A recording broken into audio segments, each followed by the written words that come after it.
and welcome back to my channel. Today I'm going to start with the topic of money in economics.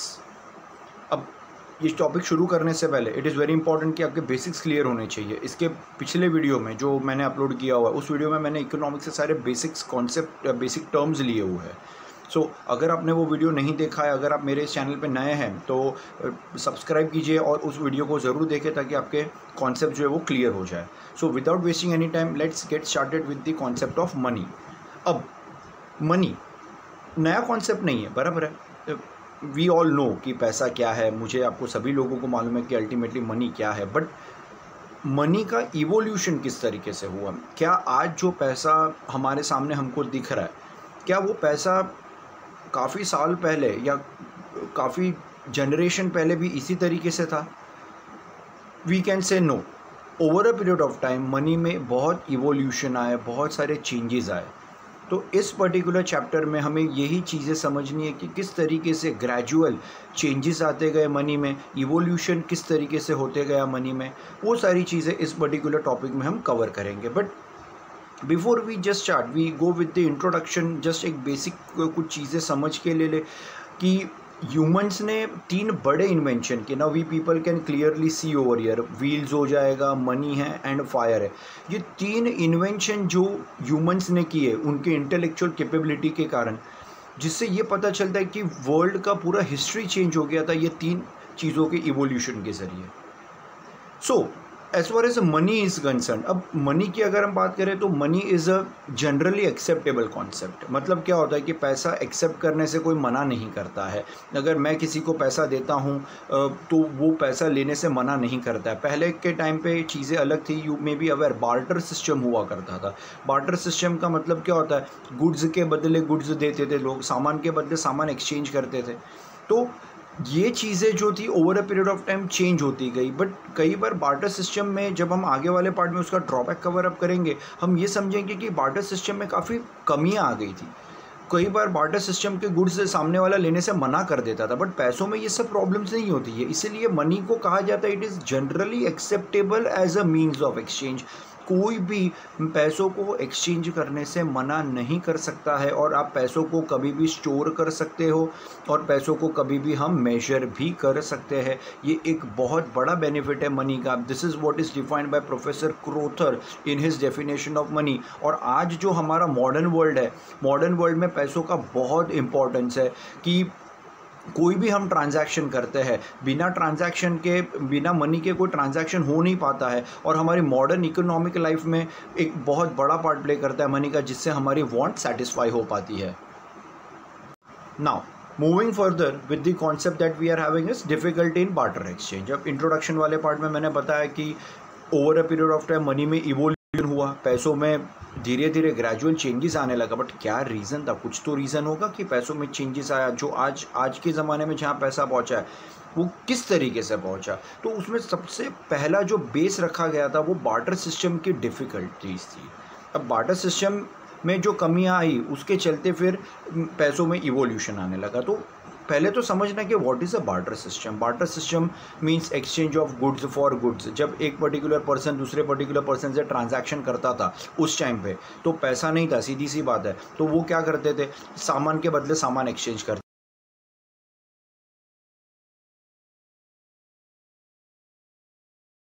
Of want. Now what is the meaning of double coincidence of want?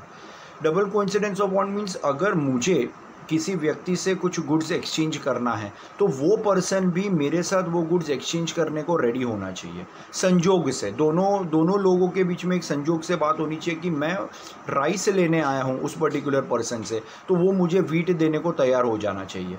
तो इस तरीके से exchange करने के लिए दोनों party ready होनी चाहिए। अगर एक पर्टिकुलर पर्सन एक्सचेंज करने से मना करता है तो आप बार्टर ट्रांजैक्शन नहीं कर पाओगे। ये एक मेजर डिफ़िकल्टी बन गई थी, जिसके कारण हमें नेक्स्ट स्टेज ऑफ इवोल्यूशन में जाना पड़ा मनी के। एग्जांपल में भी हम यहाँ पे देख सकते हैं, 2 पर्सन है ए एंड बी, एक को क्लोथ एक्सचेंज करना है, दूसरे को राइस एक्सचेंज करना है। बट अगर बी के पास ऑलरेडी राइस पड़ा है तो वो क्लोथ एक्सचेंज करने से मना कर देगा, बिकॉज ऑलरेडी उसके पास वो स्टॉक ऑफ मटेरियल पड़ा हुआ है. सो दैट इज़ वाई जब डबल कोइंसिडेंस होगा तो ही आप उस पर्टिकुलर गुड्स को किसी के साथ एक्सचेंज कर पाओगे.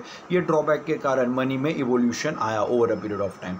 Next, lack of common measure of value. अब ये एक मेजर कंसर्न बन गया था. अब सारे के सारे गुड्स का मेजर ऑफ वैल्यू सेम नहीं होता है. कई बार कुछ गुड्स का मेजर ऑफ वैल्यू लीटर्स में होता है, कोई केजीज में हो जाता है. तो कितने लीटर के सामने कितना केजी, कितने केजी के सामने कितना लीटर, ये एग्जैक्टली तय कर पाना थोड़ा मुश्किल हो रहा था. इसीलिए फिर ये एक डिफ़िकल्टी बन के जनरेट हुआ और फिर पैसों में इवोल्यूशन लाना पड़ा. We can clearly see it was difficult to compare 2 litres of milk with 2 KG of rice.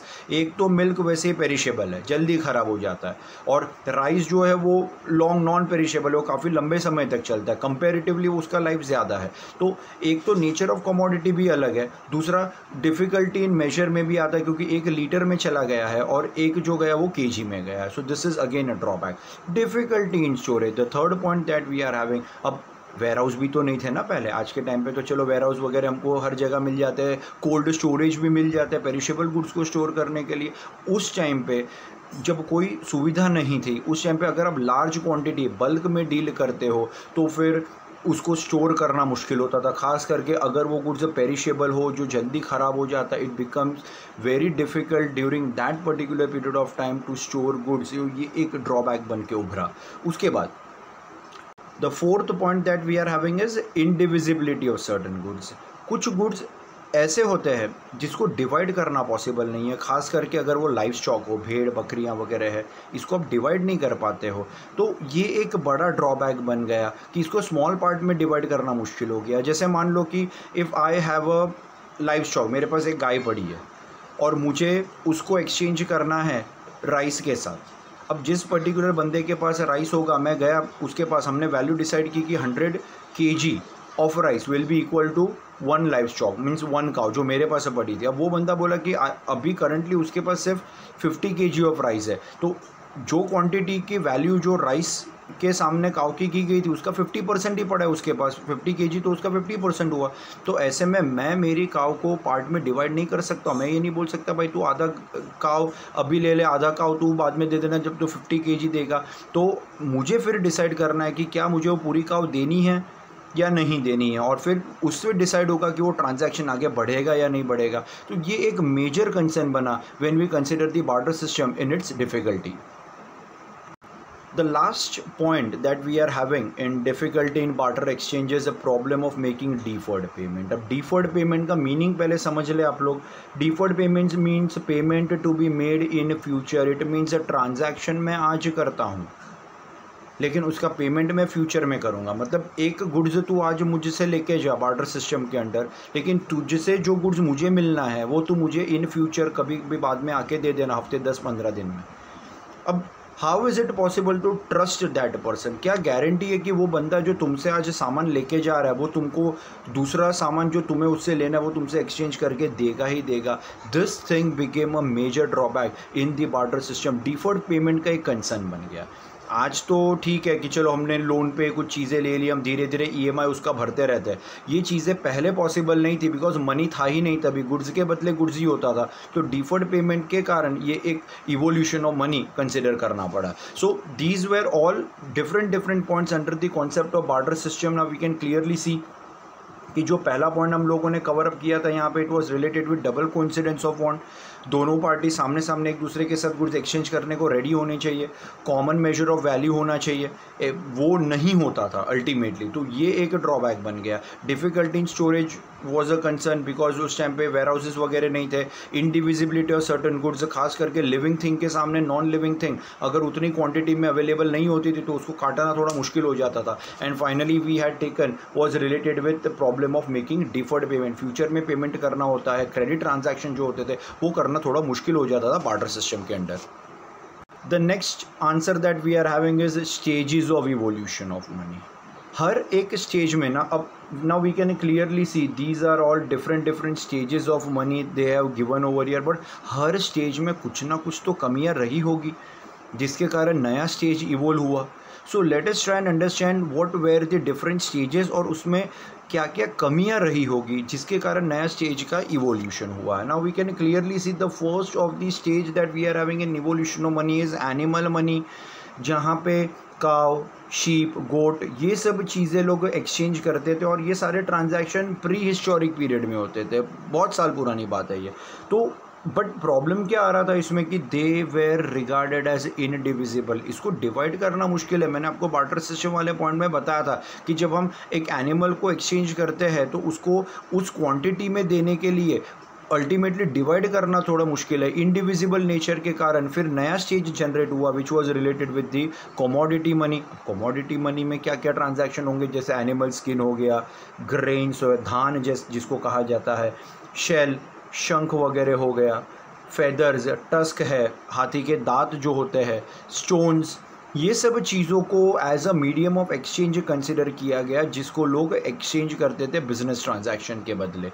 और ये चीज़ें देखो, एक चीज़ ध्यान में रखनी है कि ये सब चीज़ें एक ही जगह पे मिले ज़रूरी नहीं है. उस टाइम पे कोई ट्रांसपोर्टेशन इतना एडवांस नहीं था कि इंपोर्ट एक्सपोर्ट होता था, बट कुछ एरियाज़ थे जहाँ पे ये सारी चीज़ें स्पेसिफिकली मिल जाती थी. तो एक पर्टिकुलर पर्सन उस एरिया से उसके एरिया की जो स्पेशलिटी वाली चीज़ें होती है वो लेके दूसरे एरिया में जाता है और वहाँ से कुछ गुड्स वगैरह वो एक्सचेंज करके लेके आता है, जो नॉर्मली क्लाइमेटिक कंडीशन और कल्चर के ऊपर डिपेंड करता था. लेकिन over a period of time फिर मेटालिक मनी का डेवलपमेंट आया. मेटालिक मनी में गोल्ड, सिल्वर, कॉपर, एल्यूमिनियम, थोड़े से अच्छी क्वालिटी के मेटल्स लोग यूज़ करने लगे और बिजनेस ट्रांजैक्शन के बदले इन चीज़ों को वो एक्सचेंज करने लगे. बट प्रॉब्लम क्या आने लगा यहाँ पे, लैक ऑफ यूनिफॉर्मिटी था. मेटलिक प्राइजेस, मेटल्स के प्राइजेस भी धीरे धीरे बढ़ने लगे थे. तो फिर डिसाइड करना पड़ा कि इट इज़ बेटर कि हम लोग मेटालिक कॉइन्स में डील करें. तो अब मेटालिक कॉइन्स का एक इवोल्यूशन हुआ. अब मेटालिक कॉइन्स हर एक राजा अपने राज्य में अपने तरीके से कॉइन्स जनरेट करते थे. हर एक राज्य की, हर एक एरिया की अपनी अपनी स्पेशलिटी थी और वो अपना जो मोहर होता था वो उस कॉइन के ऊपर लगाते थे. और नॉर्मली तभी जो पहले के टाइम पे जो कॉइन्स आते थे वो थोड़े से प्रेशियस मेटल के आते थे. बट जैसे जैसे समय बीतता गया तो मेटल्स की क्वालिटी जो है वो सस्ती होने लगी. आज तो हम जानते हैं स्टील है, एल्यूमिनियम के भी कॉइन्स पहले बनते थे. तो काफ़ी हद तक सस्ते लेवल के कॉइन्स अब बनने लगे हैं. और आज के ज़माने में, मॉडर्न ज़माने में ज़्यादातर जो कॉइन्स हम देखते हैं they are all issued by the government of India itself. Government of India के थ्रू ही ये इशू होते हैं, RBI के ज़रिए हम तक डिस्ट्रीब्यूट हो पाते हैं. और ये सारा का सारा सिस्टम जो है वो स्टैंडर्डाइज हो गया. पहले हर एक राज्य के जो राजा हुआ करते थे उनकी अपनी अपनी कॉइन्स की एक स्टैंडर्डाइजेशन थी. बट अब एक कंट्री के अंदर पूरा स्टैंडर्डाइज करके दिया, because now it is all printed by the government and the central bank of a country. Metallic coins के भी दो टाइप्स हैं. एक है स्टैंडर्ड कॉइन और दूसरा हो जाएगा हमारा token coin. Now what is the difference? अब ये पॉइंट समझने से पहले थोड़ा इंपॉर्टेंट है, ध्यान देके समझना. दो चीज़ें इसको शुरू करने से पहले मैं क्लियर करना चाहूँगा. एक होता है face value of a coin और दूसरा हो जाएगा intrinsic value. Now what is the difference? Face value मतलब ऐसा वैल्यू जो उस कॉइन के ऊपर मिंट किया गया है. जैसे 1 रुपये के कॉइन के ऊपर 1 रुपया लिखा जाता है, 2 रुपीज़, 5 रुपीज़, 10 रुपीज़, वो उसका फेस वैल्यू. जैसे मैं कॉइन हाथ में उठाता हूँ उसकी जो वैल्यू मैं देखता हूँ वो उसका फेस वैल्यू. और इंट्रिंसिक वैल्यू मतलब मेटल की कीमत कितनी है. जैसे अगर वो गोल्ड का कॉइन है तो वो गोल्ड के कॉइन की वैल्यू कितनी है, वो बन जाएगा उसका intrinsic value. It is nothing but it is a value of a metal in which the coin is minted. अब नॉर्मली जो स्टैंडर्ड कॉइन्स होते थे वो बहुत सुपीरियर क्वालिटी के जो मेटल्स होते थे उसका यूज़ किया जाता था, जैसे गोल्ड हो जाएगा, सिल्वर हो जाएगा. आज के ज़माने में ऐसे कॉइन्स इशू नहीं होते हैं. ब्रिटिश के टाइम पे स्टैंडर्ड और फुल वैल्यू के या फुल बॉडीड कॉइन्स जो है वो इशू किए जाते हैं. आज दुनिया भर में कोई भी गवर्नमेंट इतनी हाई लेवल की या हाई क्वालिटी का जो मेटल्स है वो यूज़ नहीं करते हैं. दूसरा जो कॉइन्स है टोकन कॉइन, जो आज के ज़माने में तुम्हारी और मेरी जेब में भी यही होता है. अब ध्यान में ये रखना है कि टोकन कॉइन ऐसे कॉइन है जिसकी face value is higher than the intrinsic value. Means अगर 5 रुपये का कॉइन है तो वो जो कॉइन है जो अल्टीमेटली उसकी जो इंट्रिंसिक वैल्यू है 5 रुपये की भी नहीं है। अगर मैं वो कॉइन को किसी को देने जाऊँ, बेचने भी जाऊँ, तो मुझे उसका 5 रुपया भी नहीं मिलेगा। क्यों? क्योंकि उसका जो अल्टीमेट इंट्रिंसिक वैल्यू है वो बहुत कम है। ये मेजर डिफरेंस है स्टैंडर्ड और टोकन कॉइन्स में, कि स्टैंडर्ड कॉइन्स में फेस वैल्यू और intrinsic value are the same, whereas the token coins में intrinsic value is lower than its face value। ये ध्यान में रखना। और ये सारे के सारे सस्ते मेटल्स के बनाए जाते हैं, गुम हो गए, चोरी हो गए तो भी कुछ फ़र्क नहीं पड़ता है। सरकार को छापने में, इसको प्रिंट करने में, इसको मिंट करने में भी बहुत ईजी पड़ता है। लेकिन बात ये भी ध्यान में रखनी है कि जो मेटालिक कॉइन्स होते हैं उसको ट्रांसपोर्ट करना बहुत मुश्किल है। इमेजिन करो ना, तुम्हारी या मेरी जेब में 1000 रुपए के एक रुपए के सिक्के पड़े हुए हैं। अब वो कितना हैवी हो जाएगा, इम्पॉसिबल हो जाएगा उसको लेना। इसीलिए नया स्टेज डेवलप करना पड़ा which was related with paper currency. No doubt paper currency का लाइफ कंपेरेटिवली छोटा होता है, the life is comparatively shorter when you compare with the metal coin, but business को डेवलप करने के लिए जितना कंट्रीब्यूशन पेपर करेंसी ने दिया था, आगे वाले स्टेज में शायद ही कोई स्टेज ने इतना दिया हो। और फर्स्ट टाइम जो मेटालिक, इनफैक्ट जो पेपर करेंसी इशू हुआ था, it was issued in China. और आज के टाइम पे हर कंट्री की जो सेंट्रल बैंक होती है वो उसको इशू करता है, स्टैंडर्डाइज तरीके से उसको इशू किया जाता है हर कंट्री की सेंट्रल बैंक द्वारा, which is there RBI in India. Next we are having is bank money. अब ये भी एक कंसर्न बना कि जो पेपर करेंसी है उसको स्टोर करना भी, आप लाखों करोड़ रुपए घर में तो नहीं रख सकते, चोरी होने का भी डर है। तो फिर दूसरा ऑप्शन क्या? दूसरा ऑप्शन ये है कि बैंक स्टार्ट की गई। हमारे जो भी पैसे हमने सेव किए होंगे वो सारा का सारा सेविंग्स का पैसा जब मैं बैंक में जमा कर दूंगा वो मेरा बन जाएगा बैंक मनी, और मैं जब चाहूँ विड्रॉ कर सकता हूँ as and when I demand. मेरा पैसा है, मेरा अधिकार है उसके ऊपर।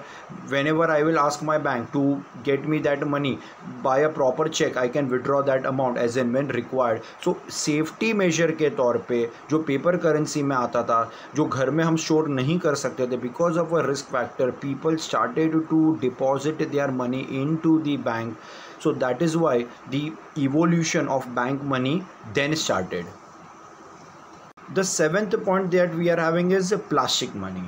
अब आज का जो मॉडर्न ज़माना है इसमें प्लास्टिक मनी का और इलेक्ट्रॉनिक मनी का बहुत इंपॉर्टेंस हो गया है। डिजिटलाइजेशन हो गए, ट्रांजैक्शन सारे डिजिटल हो चुके हैं। ट्रेडिशनली पहले तो कैसे हम नोट जेब में लेके, करेंसी नोट्स हो गए या मेटालिक कॉइन्स हो गए जेब में लेके घूमते थे, बट अब ट्रांजैक्शन पूरा चेंज हो गया है। डिजिटलाइजेशन आने से ये प्लास्टिक मनी और इलेक्ट्रॉनिक मनी का इवोल्यूशन हुआ है। अगर आप पैसे लेके नहीं निकले और अगर आपके पास प्लास्टिक मनी है, जैसे डेबिट कार्ड हो गया, क्रेडिट कार्ड हो गया, तो भी आपके ट्रांजैक्शन हो जाएंगे, कोई प्रॉब्लम नहीं आएगा। इसमें एडवांस टेक्नोलॉजी के ज़रिए ट्रांजैक्शन दोनों पार्टी करती है और बाइंग एंड सेलिंग आपका हो जाता है। और बहुत सारी कंपनीज आ चुकी है जो प्लास्टिक मनी को इशू भी करती है। Apart from that the next we are having is electronic money. अब इलेक्ट्रॉनिक मनी मोबाइल फ़ोन्स के ज़रिए हम यूज़ कर सकते हैं, इसका ट्रांजैक्शन हम कवर कर सकते हैं। नेट बैंकिंग फैसिलिटी जो हो जाती है वो भी यहाँ पे यूज़ हो सकती है। पेटीएम वगैरह हम यूज़ करते हैं, अगर हम गूगल पे यूज़ करते हैं तो आपको कहीं पे इवन आपको प्लास्टिक मनी लेके जाने की भी ज़रूरत नहीं। इसके लिए तो डेबिट कार्ड या क्रेडिट कार्ड नहीं भी होगा तो भी चलेगा, आपका ट्रांजैक्शन हो जाएगा। आपका बैंक अकाउंट जो है वो आपके मोबाइल के ज़रिए आपने सब लिंक करके रखा है, एंड डेफिनेटली सामने वाले पर्सन को आपको जब भी पैसा देना होगा ये अकाउंट जो आपने लिंक करके रखा है उसके ज़रिए आप ट्रांजैक्शन कर सकते हो। It is definitely use. और अगर थोड़ा बहुत हमने सेफ्टी मेजर्स का ध्यान दिया, अगर आपने इसका पासवर्ड वगैरह हो गया, इसकी पिन वगैरह किसी को नहीं दी, तो definitely you can have a safe transaction under electronic money. तो मॉडर्न टाइम्स में करेंसी का जो ट्रांजैक्शन है वो धीरे धीरे कम होते जा रहा है and people are moving towards plastic money and electronic money. अब एक छोटा सा कॉन्सेप्ट मैं आपके साथ डिस्कस करना चाहूँगा ये पर्टिकुलर पार्ट में, which is called as legal tender money and non legal tender money. अब लीगल टेंडर मनी क्या होता है? ये एक ऐसा मनी होता है जो रिज़र्व बैंक द्वारा या सेंट्रल बैंक द्वारा इशू किया जाता है और लोगों का इसके ऊपर भरोसा होता है। लोगों को मालूम है कि ये गवर्नमेंट ने इशू किया है तो कोई प्रॉब्लम नहीं है एक्सेप्ट करने में। लेकिन जब हम नॉन लीगल टेंडर मनी की बात करें तो कई बार सामने वाला बंदा इसको एक्सेप्ट करने से मना कर देता है कि वो एक्सेप्ट नहीं करेगा, खास करके अगर वो चेक के फॉर्म में होता है। हमें मालूम है ना, चेक बाउंस होने की भी प्रोबेबिलिटी होती है। तो many time a person may not accept non legal tender money, ये एक चीज़ ध्यान में रखनी है। बट रोकड़ा कैश, हार्ड कैश जो होता है उसको एक्सेप्ट करने से कोई मना नहीं कर सकता। ये एक सबसे बड़ा पॉइंट है लीगल टेंडर मनी और नॉन लीगल टेंडर मनी में। सो आई होप कि ये वाले कॉन्सेप्ट जो अभी तक हम लोगों ने कवर अप किए हैं, इवोल्यूशन ऑफ मनी वाला जो पार्ट अभी अपना कवर हुआ है, is much clear with you people. So ध्यान रखें सारे कॉन्सेप्ट्स को। आगे वाले पार्ट में हम फंक्शंस ऑफ मनी को कवर अप कर रहे हैं। तो लेट अस